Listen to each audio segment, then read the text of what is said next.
I'd like to tell you about the strangest secret in the world. Not long ago, Albert Schweitzer, the great doctor and Nobel Prize winner, was being interviewed in London, and a reporter asked him, "Doctor, what's wrong with men today?" The great doctor was silent a moment, and then he said, "Men simply don't think." And it's about this that I want to talk with you. We live today in a golden age. This is an era that man has looked forward, dreamed of, and worked toward for thousands of years. But since it's here, we pretty well take it for granted. We in America are particularly fortunate to live in the richest land that ever existed on the face of the earth, a land of abundant opportunity for everyone. But do you know what happens? Let's take 100 men who start even at the age of 25. Do you have any idea what will happen to those men by the time they're 65? These 100 men who all start even at the age of 25 believe they're going to be successful. If you asked any one of these men if he wanted to be a success, he'd tell you that he did.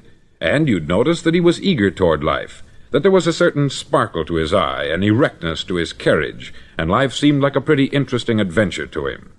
But by the time they're 65, 1 will be rich, 4 will be financially independent, 5 will still be working, 54 will be broke. Now think a moment. Out of the 100, only 5 make the grade. Why do so many fail? What has happened to the sparkle that was there when they were 25? What's become of the dreams, the hopes, the plans? And why is there such a large disparity between what these men intended to do and what they actually accomplished? When we say about 5% achieve success, we have to define success. And here's the definition. Success is the progressive realization of a worthy ideal. If a man is working toward a predetermined goal and knows where he's going, that man is a success. If he's not doing that, he's a failure. Success is the progressive realization of a worthy ideal. Rollo May, the distinguished psychiatrist, wrote a wonderful book called Man's Search for Himself. And in this book he says, "The opposite of courage in our society is not cowardice, it is conformity." And there you have the trouble today. It's conformity. People acting like everyone else, without knowing why, without knowing where they're going. Now think of it. In America right now, there are over 14 million people 65 years of age and over, and about 13 million of these 14 million are broke. They're dependent on someone else for life's necessities. Now, we learn to read by the time we're 7. We learn to make a living by the time we're 25. Usually, by that time, we're not only making a living, we're supporting a family. And yet, by the time we're 65, we haven't learned how to become financially independent in the richest land that has ever been known. Why? We conform. And the trouble is that we're acting like the wrong percentage group, the 95% who don't succeed. Now, why do these people conform? Well, they don't know, really. These people believe that their lives are shaped by circumstances, by things that happen to them, by exterior forces. They're outer-directed people. A survey was made one time that covered a lot of men, working men, and these men were asked this question: why do you work? Why do you get up in the morning? 19 out of 20 had no idea. If you ask them, they'll say, everyone goes to work in the morning. And that's the reason they do it, because everyone else is doing it. Now let's get back to our definition of success. Who succeeds? The only man who succeeds is the man who is progressively realizing a worthy ideal. He's the man who says, I'm going to become this, and then begins to work toward that goal. I'll tell you who the successful people are.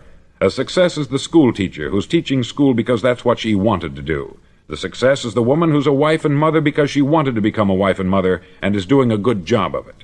The success is the man who runs the corner gas station because that's what he wanted to do. The success is the successful salesman who wants to become a top-notch salesman and grow and build with his organization. A success is anyone who is doing deliberately a predetermined job because that's what he decided to do deliberately. But only 1 out of 20 does that. That's why today there isn't really any competition, unless we make it for ourselves. Instead of competing, all we have to do is create. Now, for 20 years, I looked for the key which would determine what would happen to a human being. Was there a key, I wanted to know, which would make the future a promise that we could foretell to a large extent? Was there a key that would guarantee a person's becoming successful if he only knew about it and knew how to use it? Well, there is such a key, and I've found it. Have you ever wondered why so many men work so hard and honestly without ever achieving anything in particular, and others don't seem to work hard and yet seem to get everything? They have the magic touch. You've heard them say that about someone. Everything he touches turns to gold. And have you ever noticed that a man who becomes successful tends to continue to become successful, and on the other hand, have you noticed how a man who is a failure tends to continue to fail? It's because of goals. Some of us have them, some don't. People with goals succeed because they know where they're going. Now think of a ship leaving a harbor, and think of it with the complete voyage mapped out and planned. The captain and crew know exactly where it's going and how long it will take. It has a definite goal. 9,999 times out of 10,000 it will get to where it started out to get. Now let's take another ship, just like the first, only let's not put a crew on it, or a captain at the helm. Let's give it no aiming point, no goal, no destination. We just start the engines and let it go. I think you'll agree with me that if it gets out of the harbor at all, it will either sink or wind up on some deserted beach a derelict. It can't go any place because it has no destination and no guidance. It's the same with a human being. Take the salesman, for example. There is no other person in the world today with the future of a good salesman. Selling is the world's highest paid profession, if we're good at it and if we know where we're going. Every company needs top-notch salesmen, and they reward those men. The sky is the limit for them. But how many can you find? Someone once said, the human race is fixed, not to prevent the strong from winning, but to prevent the weak from losing. The American economy today can be likened to a convoy in time of war. The entire economy is slowed down to protect its weakest link, just as the convoy had to go at the speed that would permit its slowest vessel to remain in formation. That's why it's so easy to make a living today. It takes no particular brains or talent to make a living and support a family today, so we have a plateau of so-called security, if that's what a person's looking for. But we do have to decide how high above this plateau we want to aim for. Now let's get back to the strangest secret in the world, the story that I wanted to tell you today. Why do men with goals succeed in life, and men without them fail? Well, let me tell you something which, if you really understand it, will alter your life immediately. If you understand completely what I'm going to tell you from this moment on, your life will never be the same again. You'll suddenly find that good luck just seems to be attracted to you. The things you want just seem to fall in line. And from now on, you won't have the problems, the worries, the gnawing lump of anxiety that perhaps you've experienced before. Doubt, fear, well, they'll be things of the past. Here's the key to success, and the key to failure. We become what we think about. Now let me say that again. We become what we think about. Throughout all history, the great wise men and teachers, philosophers and prophets have disagreed with one another on many different things. It is only on this one point that they are in complete and unanimous agreement. Listen to what Marcus Aurelius, the great Roman emperor, said. He said, "A man's life is what his thoughts make of it." Disraeli said this, "Everything comes if a man will only wait. I have brought myself by long meditation to the conviction that a human being with a settled purpose must accomplish it, and that nothing can resist a will that will stake even existence for its fulfillment." Ralph Waldo Emerson said this, "A man is what he thinks about all day long." William James said, "The greatest discovery of my generation is that human beings can alter their lives by altering their attitudes of mind." And he also said, "We need only in cold blood act as if the thing in question were real, and it will become infallibly real by growing into such a connection with our life that it will become real. It will become so knit with habit and emotion that our interest in it will be those which characterize belief." He also said this, "If you only care enough for a result, you will almost certainly attain it. If you wish to be rich, you will be rich. If you wish to be learned, you will be learned. If you wish to be good, you will be good.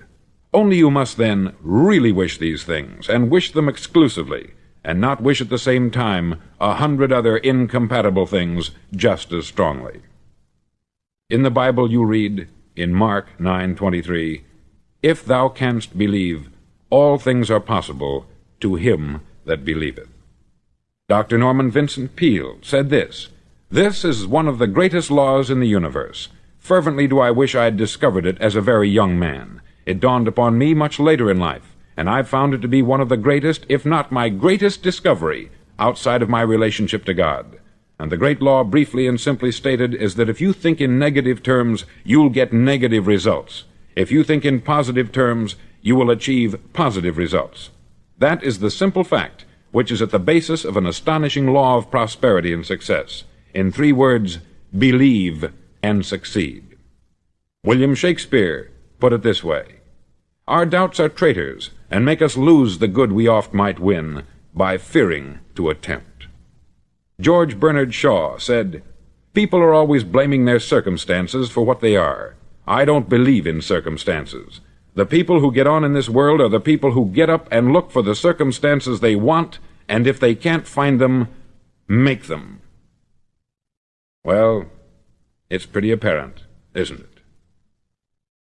And every person who discovered this for a while believed that he was the first one to work it out. We become what we think about.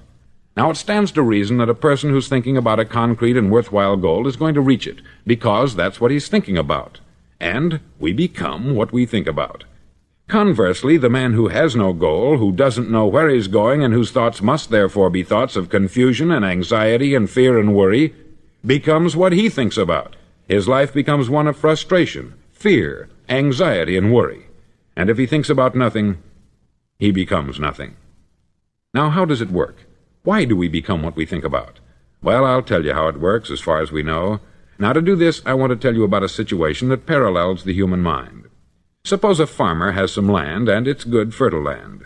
Now, the land gives the farmer a choice. He may plant in that land whatever he chooses. The land doesn't care. It's up to the farmer to make the decision. Now, remember, we're comparing the human mind with the land, because the mind, like the land, doesn't care what you plant in it. It will return what you plant, but it doesn't care what you plant. Now, let's say that the farmer has 2 seeds in his hand. One is a seed of corn, the other is nightshade, a deadly poison. He digs 2 little holes in the earth, and he plants both seeds, one corn, the other nightshade. He covers up the holes, waters, and takes care of the land, and what will happen? Invariably, the land will return what is planted. As it's written in the Bible, "As ye sow, so shall ye reap." Remember, the land doesn't care. It will return poison in just as wonderful abundance as it will corn. So up come the 2 plants, one corn, one poison. Now, the human mind is far more fertile, far more incredible and mysterious than the land, but it works the same way. It doesn't care what we plant. Success, failure. A concrete, worthwhile goal, or confusion, misunderstanding, fear, anxiety, and so on.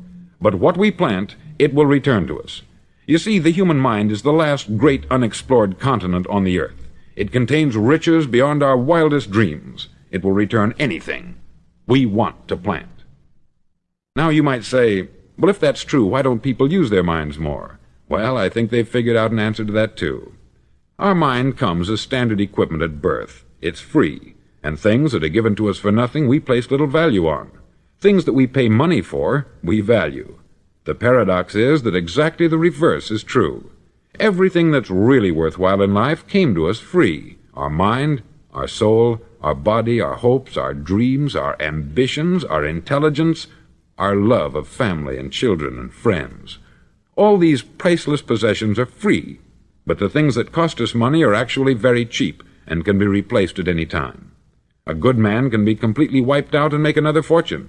He can do that several times. Even if our home burns down, we can rebuild it, but the things we got for nothing, we can never replace.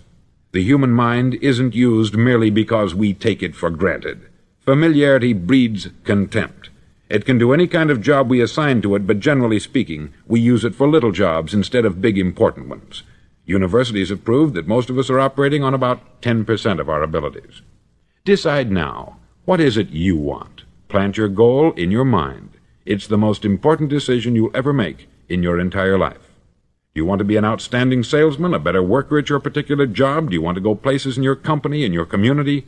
All you've got to do is plant that seed in your mind. Care for it. Work steadily toward your goal, and it will become a reality.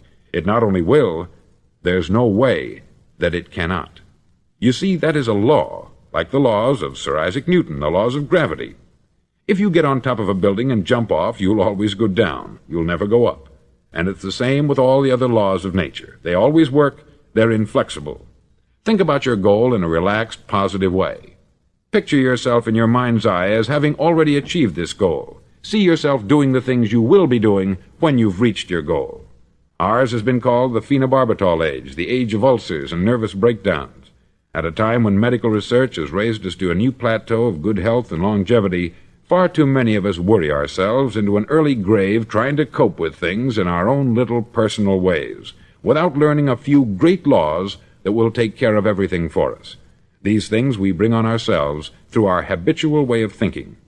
Every one of us is the sum total of his own thoughts. He is where he is because that is exactly where he really wants to be, whether he'll admit that or not. Each of us must live off the fruit of his thoughts in the future, because what you think today and tomorrow, next month and next year, will mold your life and determine your future. You're guided by your mind. I remember one time I was driving through Arizona and I saw one of those giant earth-moving machines roaring along the road at about 35 miles an hour with what looked like 20 tons of dirt in it, a tremendous, incredible machine, and there was a little man perched way up on top with the wheel in his hands guiding it. And as I drove along, I was struck by the similarity of that machine to the human mind. Just suppose you're sitting at the controls of such a vast source of energy. Are you going to sit back and fold your arms and let it run itself into a ditch? Or are you going to keep both hands firmly on the wheel and control and direct this power to a specific, worthwhile purpose? It's up to you. You're in the driver's seat. You see, the very law that gives us success is a two-edged sword. We must control our thinking. The same rule that can lead a man to a life of success, wealth, happiness, and all the things he's ever dreamed of for himself and his family, that very same law can lead him into the gutter. It's all in how he uses it, for good or for bad. This is the strangest secret in the world. Now, why do I say it's strange, and why do I call it a secret? Actually, it isn't a secret at all. It was first promulgated by some of the earliest wise men, and it appears again and again throughout the Bible. But very few people have learned it, understand it. That's why it's strange, and why, for some equally strange reason, it virtually remains a secret. I believe that you could go out and walk down the main street of your town and ask one man after another what the secret of success is, and you probably wouldn't run into one man in a month who could tell you. Now, this information is enormously valuable to us, if we really understand it and apply it. It's valuable to us not only for our own lives, but the lives of those around us, our family, employees, associates, and friends. Life should be an exciting adventure. It should never be a bore. A man should live fully, be alive. He should be glad to get out of bed in the morning. He should be doing a job he likes to do because he does it well. One time I heard Grove Patterson make a speech, the editor-in-chief of the Toledo Daily Blade, and as he concluded his speech, he said something that I've never forgotten. He said something like this: "My years in the newspaper business have convinced me of several things, among them that people are basically good, and that we came from someplace, and we're going someplace. So we should make our time here an exciting adventure. The architect of the universe didn't build a stairway leading nowhere." And the greatest teacher of all, the carpenter from the plains of Galilee, gave us the secret time and time again. "As ye believe, so shall it be done unto you." I've explained the strangest secret in the world and how it works. Now I want to explain how you can prove to yourself the enormous returns possible in your own life by putting this secret to a practical test. I want you to make a test that will last 30 days. Now, it isn't going to be easy. If you'll give it a good try, it will completely change your life for the better. Back in the 17th century, Sir Isaac Newton, the English mathematician and natural philosopher, gave us some natural laws of physics which apply as much to human beings as they do to the movement of bodies in the universe. Now, one of these laws is that for every action there is an equal and opposite reaction. Simply stated, as it applies to you and me, it means we can achieve nothing without paying the price. The results of your 30-day experiment will be in direct proportion to the effort you put forth. To be a doctor, you must pay the price of long years of difficult study. to be successful in selling, and remember that each of us succeeds to the extent of his ability to sell, selling our families on our ideas, selling education in schools, selling our children on the advantages of living the good and honest life, selling our associates and employees on the importance of being exceptional people, to, of course, the profession of selling itself. But to be successful in selling our way to the good life, we must be willing to pay the price. Now, what is that price? Well, it's many things. First, it's understanding emotionally, as well as intellectually, that we literally become what we think about, that we must control our thoughts if we're to control our lives. It's understanding fully that, as ye sow, so shall ye reap. Secondly, it's cutting away all the fetters from the mind and permitting it to soar as it was divinely designed to do. It's the realization that your limitations are self-imposed, and that the opportunities for you today are enormous beyond belief. It's rising above narrow-minded pettiness and prejudice. Thirdly, to use all your courage to force yourself to think positively on your own problem, to set a definite and clearly defined goal for yourself, to let your marvelous mind think about your goal from all possible angles, to let your imagination speculate freely upon many different possible solutions, to refuse to believe there are any circumstances sufficiently strong to defeat you in the accomplishment of your purpose, to act promptly and decisively when your course is clear, and to keep constantly aware of the fact that you are, at this moment, standing in the middle of your own acre of diamonds, as Russell Conwell used to point out. Fourth, save at least 10% of what you earn. It's also remembering that no matter what your present job, it has enormous possibilities if you're willing to pay the price. Now let's just go over the important points in the price each of us must pay to achieve the wonderful life that can be ours. It is, of course, worth any price. 1. You will become what you think about. 2. Remember the word imagination. Let your mind soar. 3. Courage. Concentrate on your goal every day. 4. Save 10% of what you earn. And action. Ideas are worthless unless we act on them. Now I'll try to outline the 30-day test I want you to make. Now keep in mind that you have nothing to lose by making this test, and everything you could possibly want to gain. There are two things that may be said of everyone. Each of us wants something, and each of us is afraid of something. I want you to write on a card what it is you want more than anything else. It may be more money. Perhaps you'd like to double your income or make a specific amount of money. It may be a beautiful home. It may be success at your job. It may be a particular position in life. It could be a more harmonious family. Each of us wants something. Write down on your card specifically what it is that you want. Make sure it's a single goal and clearly defined. You needn't show it to anyone, but carry it with you so that you can look at it several times a day. Think about it in a cheerful, relaxed, positive way each morning when you get up, and immediately you have something to work for, something to get out of bed for, something to live for. Look at it every chance you get during the day and just before going to bed at night. As you look at it, remember that you must become what you think about, and since you're thinking about your goal, you realize that soon it will be yours. In fact, it's yours really the moment you write it down and begin to think about it. Look at the abundance all around you as you go about your daily business. You have as much right to this abundance as any other living creature. It's yours for the asking. Now we come to the difficult part.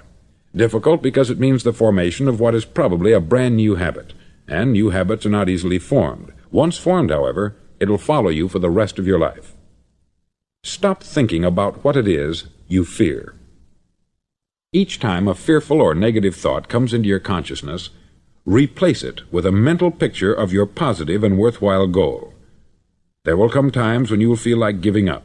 It's easier for a human being to think negatively than positively. That's why only 5% is successful. You must begin now to place yourself in that group. For 30 days you must take control of your mind. It will think only about what you permit it to think.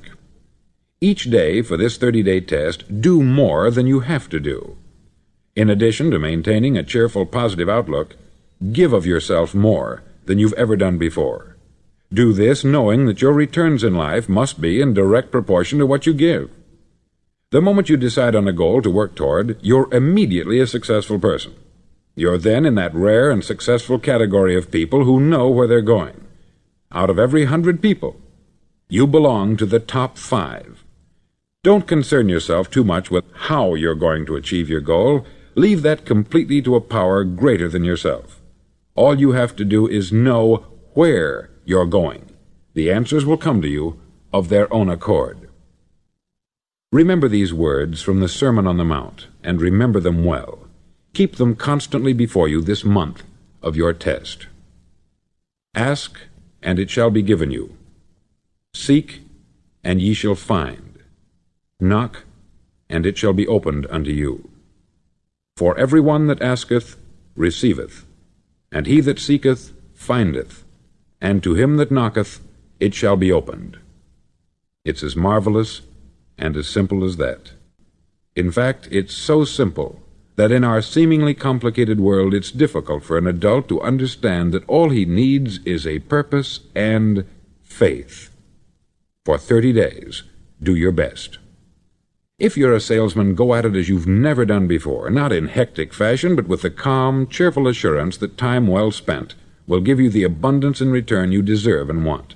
No matter what your job, do it as you've never done it before for 30 days.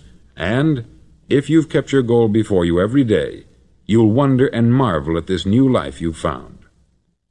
Dorothea Brand, outstanding editor and writer, discovered it for herself and tells about it in her fine book, Wake Up and Live.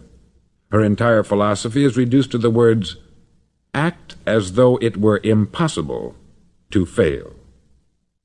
She made her own test with sincerity and faith, and her entire life was changed to one of overwhelming success. Now you make your test for 30 full days. Don't start your test until you've made up your mind to stick with it. You see, by being persistent, you're demonstrating faith. Persistence is simply another word for faith. If you didn't have faith, you would never persist. If you should fail during your first 30 days, by that I mean suddenly find yourself overwhelmed by negative thoughts, you've got to start over again from that point and go 30 more days. Gradually your new habit will form until you find yourself one of that wonderful minority to whom virtually nothing is impossible. Don't forget the card. It's vitally important as you begin this new way of living. On one side of the card, write your goal, whatever it may be. On the other side, write the words we've quoted from the Sermon on the Mount. Ask, and it shall be given you. Seek, and ye shall find. Knock, and it shall be opened unto you. Nothing great was ever accomplished without inspiration. See that during these crucial first 30 days, your own inspiration is kept at a peak. Above all, don't worry. Worry brings fear, and fear is crippling. The only thing that can cause you to worry during your test is trying to do it all yourself. Know that all you have to do is hold your goal before you. Everything else will take care of itself. Remember also to keep calm and cheerful. Don't let petty things annoy you and get you off course. Now, since making this test is difficult, some may say, well, why should I bother? Well, look at the alternative. No one wants to be a failure. No one really wants to be a mediocre individual. No one wants a life constantly filled with worry, fear, and frustration. Therefore, remember that you must reap that which you sow. If you sow negative thoughts, your life will be filled with negative things. If you sow positive thoughts, your life will be cheerful, successful, and positive. Now, gradually, you will have a tendency to forget what you've heard on this record. Play it often. Keep reminding yourself of what you must do to form this new habit. Gather your whole family about and listen to what's been said here at regular intervals. You know, most men will tell you that they want to make money without understanding the law. The only people who make money work in the mint. The rest of us must earn money. This is what causes those who keep looking for something for nothing or a free ride to fail in life. The only way to earn money is by providing people with services or products which are needed and useful. We exchange our product or service for the other man's money.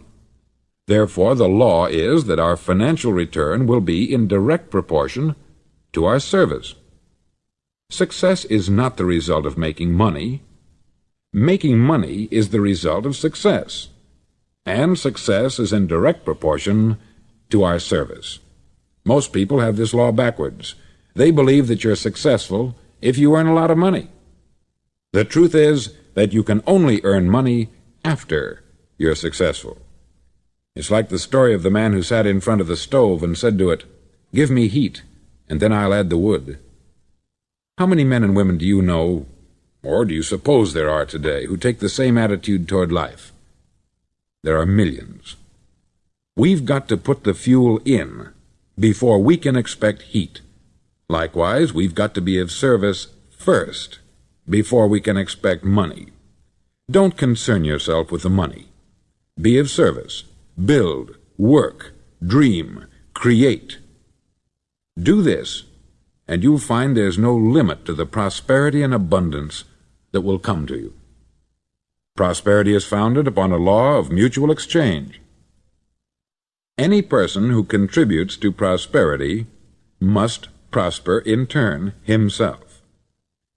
Sometimes the return will not come from those you serve, but it must come to you from someplace, for that is the law. For every action there is an equal and opposite reaction. As you go daily through your 30-day test period, remember that your success will always be measured by the quality and quantity of service you render, and money is a yardstick for measuring this service. No man can get rich himself unless he enriches others. There are no exceptions to a law. You can drive down any street in America and from your car estimate the service that's being rendered by the people living on that street. Had you ever thought of this yardstick before? It's interesting. Some, like ministers and priests and other devoted people, measure their returns in the realm of the spiritual, but again, their returns are equal to their service. Once this law is fully understood, any thinking person can tell his own fortune. If he wants more, he must be of more service to those from whom he receives his return. If he wants less, he has only to reduce this service. This is the price you must pay for what you want. If you believe you can enrich yourself by deluding others, you can only end by deluding yourself. It may take some time, but just as surely as you breathe, you'll get back what you put out. Don't ever make the mistake of thinking you can avert this. It's impossible. The prisons and the streets where the lonely walk are filled with people who tried to make new laws just for themselves. We may avoid the laws of man, but there are greater laws that cannot be broken.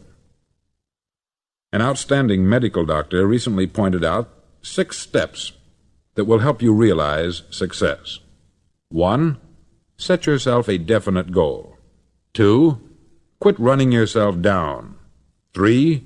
Stop thinking of all the reasons why you cannot be successful, and instead think of all the reasons why you can. 4. Trace your attitudes back through your childhood and try to discover where you first got the idea you couldn't be a success, if that's the way you've been thinking. 5. Change the image you have of yourself by writing out a description of the person you would like to be. And 6. Act the part of the successful person you have decided to become. The doctor who wrote those words is a noted West Coast psychiatrist, David Harold Fink, M.D. Do what all experts since the dawn of recorded history have told you you must do. Pay the price by becoming the person you want to become. It's not nearly as difficult as living unsuccessfully. Make your 30-day test. Then repeat it. Then repeat it again. Each time it will become more a part of you until you'll wonder how you could ever have lived any other way. Live this new way, and the floodgates of abundance will open and pour over you more riches than you may have dreamed existed. Money? Yes, lots of it. But what's more important, you'll have peace. You'll be in that wonderful minority who lead calm, cheerful, successful lives. Start today. You have nothing to lose, but you have a life to win.